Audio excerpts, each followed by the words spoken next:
Hello' everyone, অন্য এটা ভিডিঅ'লৈ আপোনালোক সকলোকে স্বাগতম জনাইছোঁ। আজিৰ ৰেচিপি ভিডিঅ'টো হৈছে বাটাৰ নান, আৰু এই বাটাৰ নান মই আটাৰে বনাইছোঁ আৰু কোনো ময়দা ব্যৱহাৰ কৰা নাই। চ' সেইটো কাৰণে হেল্ডি হয়। এই বাটাৰ নান কেনেকৈ বনালোঁ ব'লক এতিয়া ভিডিঅ'টো আৰম্ভ কৰোঁ। নানখিনি বনাবলৈ মই এয়া বাউল এটা লৈছোঁ আৰু ইয়াতে মই আটা 2 কাপ ব্যৱহাৰ কৰিম আজি। আৰু এই আটাখিনি মই আগতে খুব ভালদৰে চালি লৈছোঁ। ইয়াতে চেনি এচামুচ দিম আৰু নিমখ অকমানো দি দিছোঁ আৰু বেকিং পাউডাৰ এচামুচ দি দিলোঁ আৰু বেকিং সোডা অকমান দি দিছোঁ। এতিয়া মই গোটেইখিনি এবাৰ ভালদৰে মিক্স কৰি ল'ম। এতিয়া মই ইয়াতে 1 কাপ দৈ ব্যৱহাৰ কৰিম আৰু লগতে সৰু চামুচেৰে 3 চামুচ তেল দিম আৰু এই তেলটো দিবই লাগিব, নানটো খুব কোমল হয়। আৰু এতিয়া মই ভালদৰে গোটেইখিনি এবাৰ মিক্স কৰি ল'ম। ভালদৰে মিক্স কৰি লোৱাৰ পিছত এতিয়া মই এয়া গাখীৰ 1 কাপ লৈছোঁ আৰু এয়া নৰ্মেল টেম্পাৰেচাৰৰ হয় গাখীৰখিনি। আৰু এই ডোটো বনাবৰ কাৰণে মই আজি গাখীৰ ব্যৱহাৰ কৰিছোঁ আৰু পানীৰেও বনাব পাৰি, কিন্তু গাখীৰ ব্যৱহাৰ কৰিলে আৰু বাটাৰ নানটো খাবলৈ বেছি টেষ্টি হয়। ডোটো একেবাৰে শুকান বা টান হ'ব নালাগে, অকণমান ঢিলা বা কোমল হ'ব লাগে। আৰু সেইকাৰণে মই আৰু অকণমান গাখীৰ দি দিছোঁ। এয়া চাওক, ডোটো একেবাৰে আঠাৰ নিচিনা হৈ গ'ল আৰু এতিয়া হৈ গ'ল মাৰি। আৰু অলপমান মই তেল সানি পেলাই থৈ দিছোঁ যাতে আমাৰ ডোটো ভালদৰে ফুলি উঠে আৰু যেনেকৈ ওপৰটো শুকাই নাযায়। এতিয়া 1 ঘণ্টাৰ কাৰণে মই ঢাকি থৈ দিম। 1 ঘণ্টাৰ পিছত এয়া ডোটো চাইছোঁ, খুব ধুনীয়াকৈ ফুলিছে আৰু কোমলো হৈছে। আৰু ইয়াত দৈ ব্যৱহাৰ কৰাৰ কাৰণে ডোটো ফুলিবলৈ সহায় হৈছে আৰু নানকেইখনো খুব ধুনীয়াকৈ কোমল হ'ব আৰু ফুলি উঠিব। আৰু এয়া অকণমান মই মাৰি লৈছোঁ, এয়া হাতত অকণমান তেল সানি লৈছোঁ আৰু অকণমান সময় ডোটো মই হাতেৰে মাৰি ল'ম। ডোটো অলপ সময় এনেকৈ মাৰি ছফ্ট আৰু স্মুথ বনাই ল'ম। আৰু তাৰপিছতে মই এতিয়া ডোটো এনেকৈ ভাগ ভাগ কৰি লৈছোঁ, লাডু বনাই লৈছোঁ আৰু বাকীকেইটা মই থৈ ল'ম। আৰু এতিয়া মই এটা লাডু বেলি ল'ম।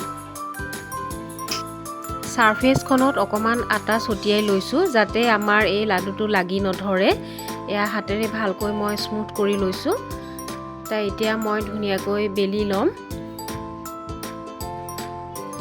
একেবাৰে পাতলকৈ বেলিব নালাগে, অকণমান ডাঠকৈ ৰাখিব লাগিব। আৰু এয়া চাওক, মোৰ বেলি হৈ গ'ল। আৰু ইয়াতে মই ওপৰত এতিয়া ধনিয়া দি পেলাই সজাই ল'ম। আৰু লগতে মই ইয়াতে কালজিৰাও কেইটামান দি দিছোঁ, দেখিবলৈও ধুনীয়া লাগিব আৰু খাবলৈও এটা বেলেগ ধুনীয়া টেষ্ট হ'ব। আৰু অকণমান বহি যাবৰ কাৰণে আকৌ এবাৰ মই বেলি লৈছোঁ ওপৰত। এয়া মোৰ এখন নান বেলি হৈ গ'ল। এয়া চাওক, দেখিবলৈ ইমান ধুনীয়া হৈছে। আৰু বাকীখিনি নান মই এনেকৈ বেলি ল'ম। এই ছফ্ট নান বনাবলৈ ৰেষ্টুৰেণ্ট বা ধাবাবোৰত ইষ্ট ব্যৱহাৰ কৰে আৰু তেওঁলোকে ময়দাও ব্যৱহাৰ কৰে, কিন্তু ঘৰতে এনেকৈ আটাৰে বনালে হেল্ডিও হয় আৰু দৈ দি বনালে ইষ্ট দিয়াৰ নিচিনাকৈ নানকেইখন ধুনীয়াকৈ ফুলি উঠে।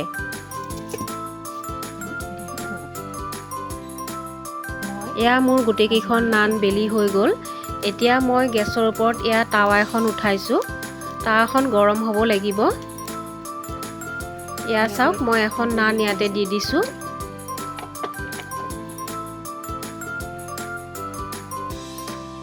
অলপ সময়ৰ পিছতেই খুব ধুনীয়াকৈ ফুলি আহিব।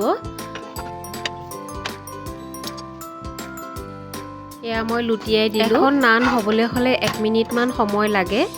এয়া চাওক, মই ইলুটি শিলুটি কৰি দিছোঁ আৰু খুব ধুনীয়াকৈও ফুলিছে নানখন। আৰু ইয়াতে মই এতিয়া অকণমান বাটাৰ লগাই দিম। বাটাৰ বা তেল সানিও দিব পাৰে, বাটাৰ দিলে বেছি টেষ্টি হয়।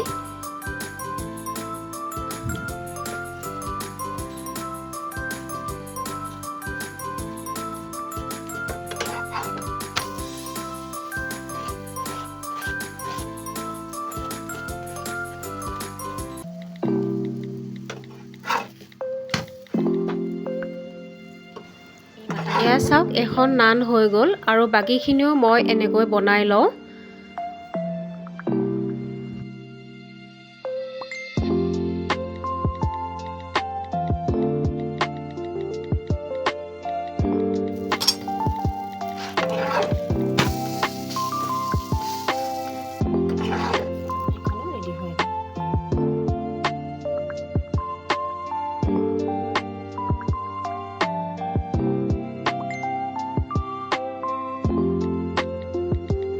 এয়া চাওক মোৰ গোটেইকেইখন বাটাৰ নান বনাই ৰেডি হৈ গ'ল আৰু দেখিবলৈ খুব ধুনীয়া হৈছে আৰু এখন মই এনেকৈ দেখাইছোঁ কিমান কোমল হৈছে আৰু ফালিও দেখাইছোঁ ভিতৰলৈকে সিজিছে আৰু খাবলৈও খুব টেষ্টি হৈছে।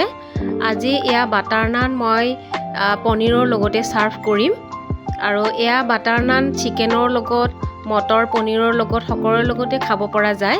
আজিৰ এই ৰেচিপিটো যদি আপোনালোকে চাই ভাল পালে তেতিয়াহ'লে লাইক এটা কৰি দিব আৰু মোৰ চেনেলটো ছাবস্ক্ৰাইব কৰি দিব যিসকলে এতিয়ালৈকে মোৰ চেনেলটো ছাবস্ক্ৰাইব কৰি দিয়া নাই আৰু মোৰ ভিডিঅ'বোৰ চোৱাৰ কাৰণে আপোনালোকক থেংক ইউ। আজিলৈ আহিছোঁ, বাই।